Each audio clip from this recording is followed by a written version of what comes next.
தமிழ்நாட்டின் பல மாவட்டங்களில் அடுத்த 2 நாட்களுக்கு கனமழை பெய்ய வாய்ப்பிருப்பதாக வானிலை ஆய்வு மையம் தெரிவித்துள்ளது. பொதுமக்கள் தேவையற்ற பயணங்களை தவிர்க்குமாறு அறிவுறுத்தப்பட்டுள்ளது. மாவட்ட நிர்வாகங்கள் முன்னெச்சரிக்கை நடவடிக்கைகளை தீவிரப்படுத்தியுள்ளன.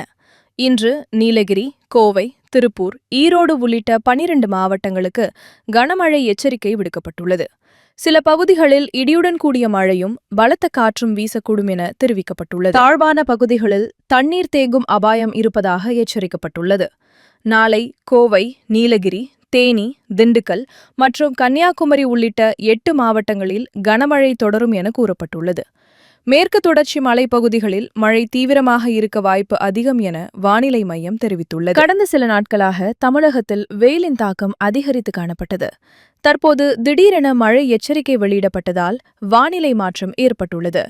பல பகுதிகளில் வெப்பநிலை குறைய வாய்ப்பிருப்பதாக கூறப்படுகிறது. கனமழை காரணமாக விவசாய பயிர்களுக்கு பாதிப்பு ஏற்படாமல் பாதுகாப்பு நடவடிக்கைகள் மேற்கொள்ளுமாறு விவசாயிகளுக்கு அறிவுரை வழங்கப்பட்டுள்ளது.